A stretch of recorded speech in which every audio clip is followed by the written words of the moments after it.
Welcome to Hope for Med. Hi, everyone. Welcome back to the Hope for Med podcast. I am your host, Dr. JB, and today's guest is Dr. Arlene Chung. Dr. Chung is the program director for Maimonides Medical Center Emergency Residency Program in Brooklyn, New York. She is also a past chair of the ACEP Wellbeing Committee and recognized as one of the original EMRA 45 under 45 young physician influencers in emergency medicine. Welcome to the show, Dr. Chung. Thanks so much for having me. Good morning. This is so exciting. Yeah, and you have a very impressive resume. And so I'm really excited to, learn about your story and, how you got to where you are. So please start from the beginning. Share your origin story. Oh, goodness. It is always sort of interesting when you see it on paper like that, because it doesn't seem all that remarkable, like living the life, right? Mm-hmm. I joke around that I had a very boring pathway to medicine, so I'm a residency director in my day job, and we actually just finished our interview season. So I got to meet some 260 some amazing individuals and all of their journeys to get to emergency medicine. And I don't know, I just feel like for me, it's I was pre-med in undergrad, and then went to med school, and then I loved emergency medicine, and then I did residency. And I feel like in some ways I've had a very traditional sort of academic career. I did my med school at NYU, ended up doing residency training for 4 years at Brown, and then I did a medical education fellowship at Maimonides. So that's actually the first time I came to Maimonides. Got my master's in medical education, and then I was very much obviously interested in sort of education as a career. And so I took an assistant program director position at Mount Sinai, and then I became the program director here at Maimonides in 2018. So that's where I am now in my day job. I had an interesting conversation yesterday. So I worked clinically yesterday, and I was working with a PA student. And we were sort of chatting about, I was like, oh, are you interested in emergency medicine? She's like, I'm not sure. And, I was sort of explaining to her, she's like, oh, why did you pick it? And so my dad was an emergency physician before he retired. And it's sort of interesting. I saw it from that perspective growing up. And so a lot of the things that I think sort of for some people, like the odd hours and the nights and the weekends, for me, that was normal. And then when I got to med school, I loved the clinical diagnostic aspect and just this idea that, you really can take care of anything, anywhere, anytime. And I suppose the rest is history. So here I am. Yeah, I mean, that's very amazing, because you came into emergency medicine with a good background in terms of knowing what exactly it is that you're going to get into, through seeing your dad and his experiences. And it's so true that emergency medicine, there's such a wide array of possibilities. No 2 days are ever the same. And so, in terms of your interest in education, tell me, what has it been like being the program director? Well, so I became the program director in 2018. And then just as I was getting settled into the job, it's oh, wow, there's this enormous global pandemic that just struck the world. That obviously just completely shook the entire, everything, not just the healthcare system and education, but so navigating that. And now we're kind of in this, I don't even want to call it post-COVID world. We're in this, still COVID, but just different COVID in terms of education and training. And it is fascinating. So for example, my father, when he was going through school, he never learned about HIV or AIDS, right? Because that was prior to all that knowledge. And so for me going through med school so many years later, being how did you not know about this, right? How did you not learn about it in school? For now, these trainees going through it are going to be how did you not learn about COVID in medical school? It's going to be that same, sort of process years from now. But it's been a very, to answer your question, it's been a very interesting journey but nobody was prepared for it, right? It's all kind of learning it as you go. And so, when we think about wellness amongst residency, as amongst residents, how has that been in terms of navigating this, COVID pandemic with them, especially, you had just started and now you are, guiding the ship of residents through this COVID storm? I mean, I wish I could speak with a little bit more I guess, sort of knowledge with sort of training in other specialties, sort of nursing and dental and sort of all of the other sort of healthcare professions. But I really sort of only can speak to the sort of medical training aspect. And being a resident, and again, I don't know if it sort of applies in sort of other healthcare arenas, but being a resident is such a unique part of your training, in that you're not a student, right? You're not a student. You're actually a physician. You're taking care of patients. You have ownership, you can prescribe, you can treat, you can do procedures, but you're not an attendant, right? You're not a fully independent practicing autonomous physician. And so for a resident during the COVID pandemic, when we were sort of like, the students were very obvious. It's like the students, this is their education. We need to protect them. They do not need to be in the clinical arena. And a lot of them were taken sort of out of the hospitals and moved to virtual learning. The attendings, it was very clear, like we need doctors, we need people to like do patient care, but like the residents, what do you do? Because on the one hand, you want to protect them because they are learning and they are training and you owe them that for that education. But they're also doctors in a global pandemic when you need people, right? You need people, and emergency medicine is a particularly helpful skill set in that regard. And so that balance was sort of very challenging. A very concrete example came up around sort of intubations, right? So this was very early on. This was like March, April of the pandemic. And it wasn't just our program, right? This was sort of everywhere when people were very concerned about aerosolization during intubations and sort of what, how do you navigate this for the residents in terms of balancing their safety and their education? And I think ultimately, every program and every hospital settled on some slight variation of what they deemed was the most appropriate for their trainees and for their patient population. But I mean, like I said, being a resident is super challenging. And a lot of this stuff, none of us had to navigate. Certainly when I was learning how to be an educator, like I didn't learn. There's no manual. Like, what do you do in a global pandemic? And how do you balance the needs and safety of your trainees? Like we all kind of learned it as we went. So I don't know. I don't know if I have any answers for you, but certainly it's a very challenging group. Being a resident is tough.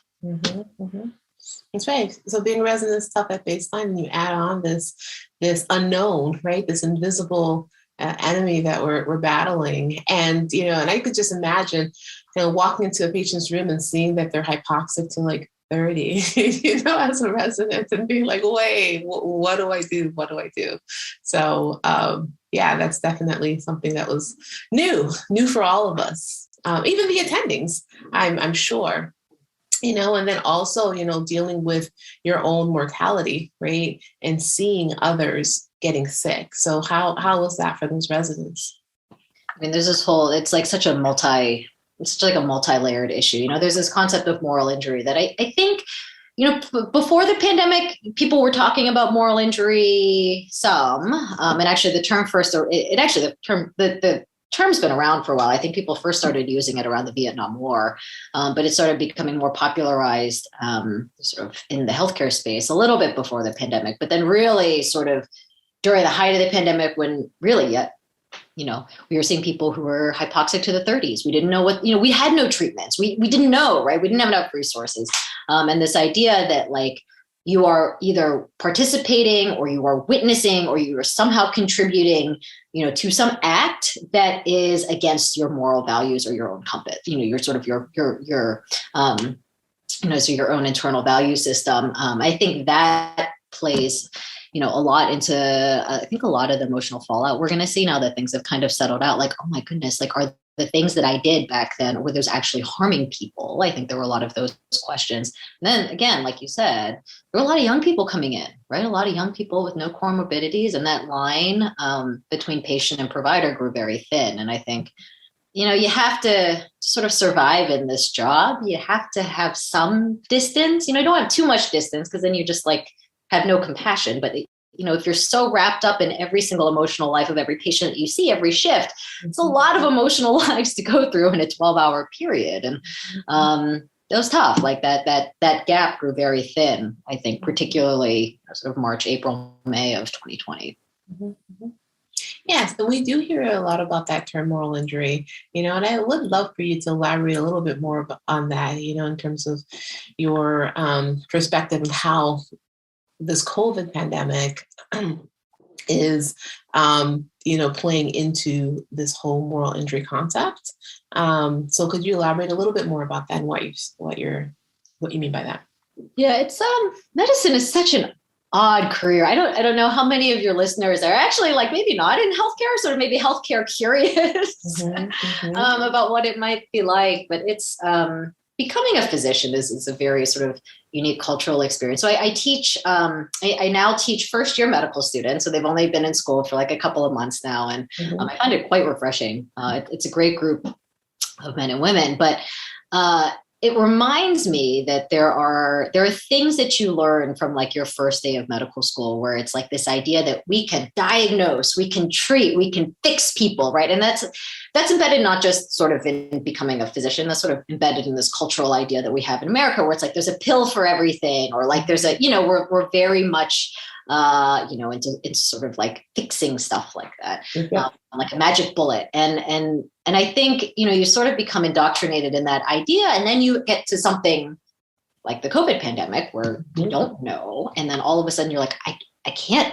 treat, like I can't fix, I can't do the thing that has sort of become intrinsic to my, I've sort of adopted this professional identity of what it means to be a physician, and I can't do this. I think that contributes to a lot of this idea of moral injury, where like you're either not able to do the thing that you know is right, or you are actively contributing to something that you are concerned might be wrong. And I think that like, sort of this idea of what it is to be a doctor has sort of played into the pandemic with all of its unknowns and uncertainties. I do think in some ways it was good that we had sort of become accustomed to this term before the pandemic. I mean, I think one of the reasons people really embraced it was that this idea of burnout really kind of, in some ways, put the onus, it sort of made people think like, oh, it's the individual's problem, versus moral injury, where it was this idea that you are a player in a larger context. And so it's not just like, oh, you need to fix your burnout. So I think in some ways that was good, and it was a better way to think about it, and certainly is much more applicable to what was happening before we had any treatments and before we really had any idea what was going on. Do you feel like people are still experiencing moral injury now that we do have treatments and vaccines and things like that? It's obviously different for different people. I would think that we are probably moving into like a slightly different emotional stage collectively in the healthcare force. I mean, I think the challenges are different now. So it's less sort of medical uncertainty. We have, the PPE supply chain has come forward. Like, again, we have tests available. We have like monoclonal antibodies. We have an oral treatment now, right? We have some of that stuff that hopefully is effective. We have vaccines, but I think now some of those more, I guess, traditional burnout factors are coming to the force, where, burnout, I like to think about burnout as a mismatch between supply and demand, right? So this idea that we don't have enough resources, whatever resources, time, energy, staffing, mechanical equipment, like whatever, to do the job that we, to do a good job, to do the job that we really want to do. And that creates burnout. And I think now, sort of 2+ years into it, we're sort of shifting back to that more traditional systems-based problem with healthcare systems burnout. And so, in terms of like the well-being of your residents, how do you approach that? And what are some resources that you provide your residents to help with their well-beings? Well, as you know, and I know, wellness is it's a very hard topic because it's so different for everyone. It'd be so nice if we could just be like, oh, everyone gets like a gift card to a spa, and then that like fixes everybody's problem, right? Unfortunately, it's just not. I mean, you know this, right? And I'm sure many of the people you've had on the podcast have spoken about how it's so, it's challenging because it's so unique for every individual.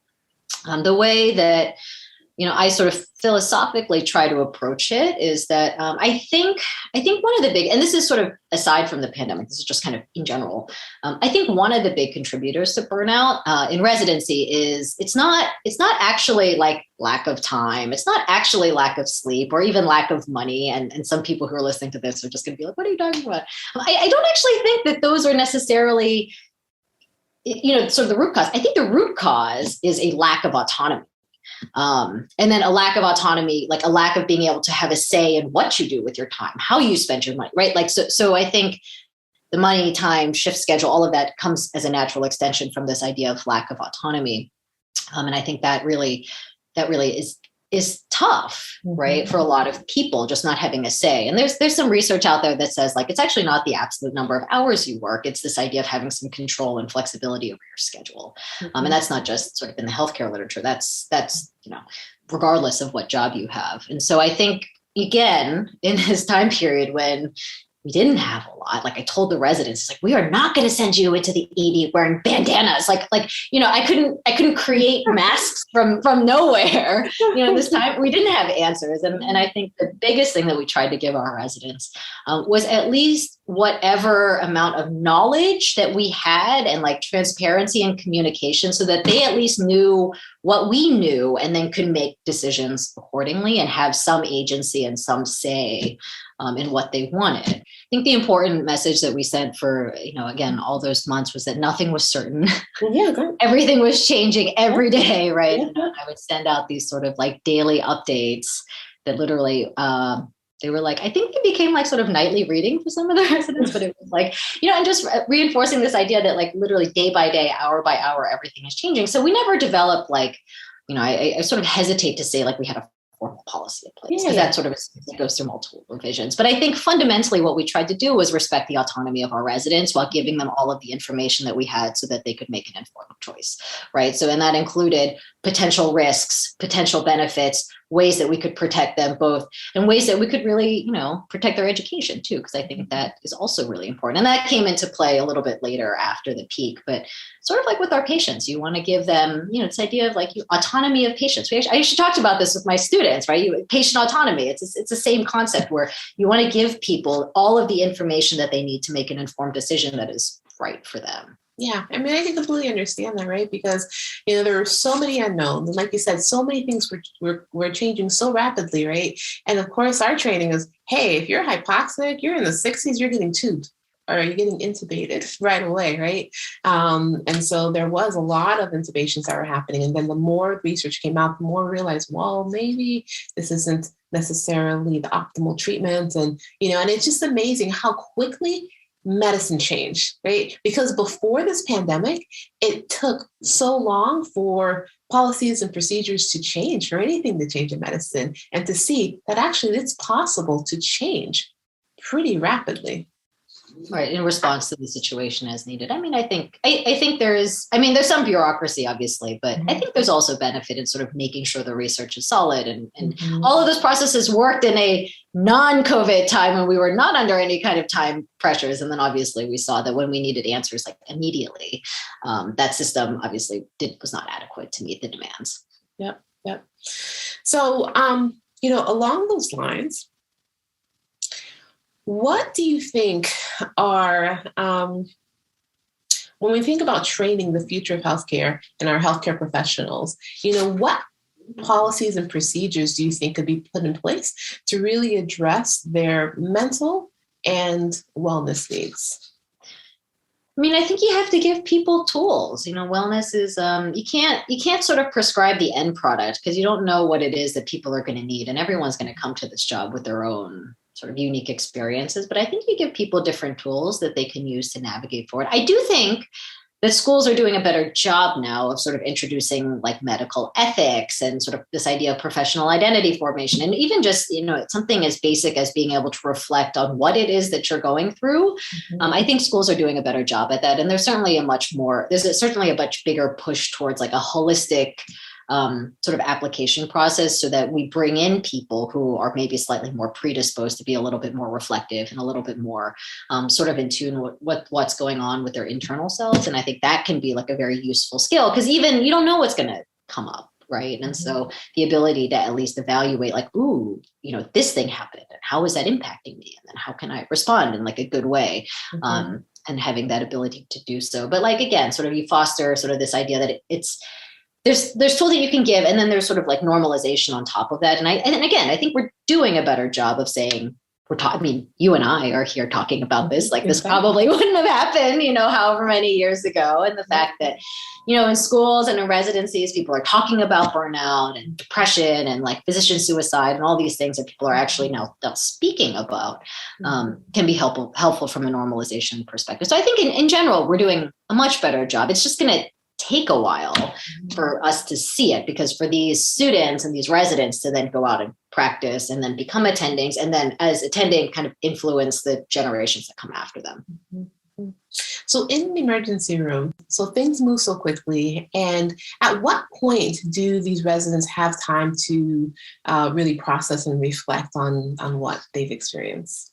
It's a great comment to bring up. And there are, quite frankly, some of it depends on where you practice, right? But most of the time, whenever there's a critical event, usually there is very, very little space, and certainly not enough space to deal with that emotional sort of all those feelings in the moment. Some places, so, our shop included at Maimonides, but, there are multiple other institutions that do this, have instituted formal debriefing processes that can be very helpful. So there, some of them are triggered by certain events. So like a death or a trauma, or like, there's certain very standard events that will trigger this. And other times it can be anyone who's sort of provided in a case that feels like they need debriefing. Other times it's just every standard resus patient or critical patient. But there's this idea of a hot debriefing, a warm debriefing, and a cold debriefing. And depending on the time, sort of the situation, I think there's a role for all of them, right? So a hot debriefing being sort of immediately afterwards in the moment, you're sort of like right there and it just happened. And then a warm debriefing might be that day, but like a little bit later. And then a cold debriefing is sometime much later. And I think there's, it's not like you would do one in the absence of the others. And I think there is some role for sort of processing in the moment, but then, also giving some time to reflect later. But I think the important part is recognizing that, as you said, there are really emotionally challenging things that happen in the emergency department everywhere in the hospital. And it's important to give space to that. And I think, like I said, some institutions are doing great in terms of formal debriefing programs. I think other places there's some room to grow. But I think in general, there's been a greater trend towards recognizing that this is really important, right? We have to take care of the providers if we need to, in order to take really great care of our patients. Mm-hmm. Mm-hmm. And it first starts with addressing the issues and having these conversations like we're having, right? And really making, emphasizing that there's nothing wrong with not feeling like you're okay, right? When you talk about mental health and depression, anxiety, and PTSD, and all of those things are, sometimes actually almost expected, emotional responses to certain events that you encounter in your day-to-day. And that there's nothing wrong with you for feeling the way that you do, but knowing that there's resources available to help you process is extremely, extremely important, and to let you know that you're not alone. And so these conversations that we have on this podcast really highlight the fact that you are not alone, and that we're all in this together, really just trying to do what's best for us, or each other, and our patients. There's this idea of the hidden curriculum. So I'm an educator, right? So there's this idea of there are three kinds of curriculum that that we encounter. So there's the formal, which are like textbooks and lectures, and then the informal is all the sort of bedside teaching, and then the hidden curriculum is everything else, right? It's like essentially it's culture, right? It's like how we learn how to speak and act and dress and like all the things that people. Like we just learned through osmosis about, becoming a doctor or becoming, whatever profession. That no one actually sat down and like told you that like, whatever, like it's okay to wear like a scrub top and cargo pants because that's what we do, right? I mean, there's no other doctors who do that, but emergency physicians, stuff like that. But I do think one of the really powerful lessons that is taught through the hidden curriculum is this idea that like, as a doctor, you don't show weakness, right? You don't show weakness. And we don't sit down and tell our students this, but I think still, we're trying to fix that, through this podcast and through, mechanisms like it. But I think that message is still being taught implicitly in schools. And that's what makes it so hard, I think, to come forward later on in your career to say, I'm sad, or, like I'm grieving, or like, any of these sort of like unacceptable, like weak emotions. I think it's very hard to admit that, because somewhere along the line we've learned that, we're not supposed to show weakness. So if we show weakness, maybe we don't actually deserve to be a doctor. At some level, there's that cognitive process that's going on.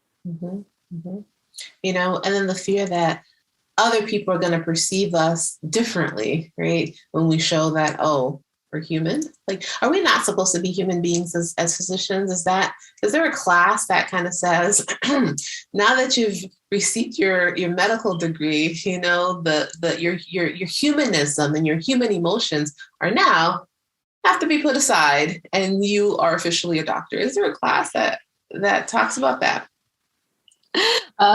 Well, there's certainly not, it's not a labeled class, but I think unfortunately, it is one of those lessons that it's going to take generations to fix, right? And my hope is that like the group that's going through now that is, really sort of benefiting from all these conversations that like you and I are having, will then eventually years later grow and become their educators, sort of the group to follow.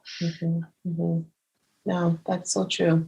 And, and so many people have been so receptive to these conversations. And, some people say, it's because of COVID. And that these issues that we're talking about right now is a result of COVID. What are your thoughts about that? Oh, we were talking about this ages ago. Like, actually, people were talking about burnout, like, I don't know, like decades and decades ago. It just never, it really got some traction. I will say, like, actually in the 5 years before the pandemic, so like maybe 2014 to like 2020, really did get some traction, and that's reflected in things like the ACGME, for example, which is the big accreditation body for residency programs in this country, modified its common program requirements to actually explicitly include requirements for every residency program across all the specialties. So it doesn't matter, it's emergency medicine, but like all of the other specialties as well, to include dedicated training and support for well-being for their residents and faculty, right? So that reflected like kind of a larger sea change that was happening in medicine, actually even that predates the pandemic. And it's good that actually we were having some of those conversations before, as we have found out they're now even more important. And so, do you have any words of wisdom for your colleagues, for the residents, in terms of well-being and wellness?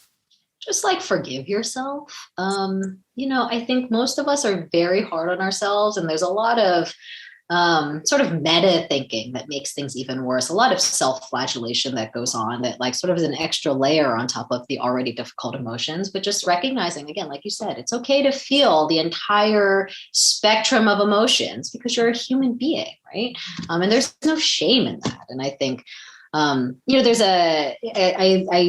read a lot of Brene Brown, and she does a lot, she's a psychologist, she's an author, she's a teacher, she's a lecturer, and she does a lot of work on shame and vulnerability. And, one of the things she says is that, fear and courage are not mutually exclusive. In fact, we often feel the most brave when we're the most afraid, right? And so it's not like just because you feel something like sadness or like shame or guilt doesn't mean that you're a bad doctor, right? In fact, it might make you an even more compassionate physician than you think you are.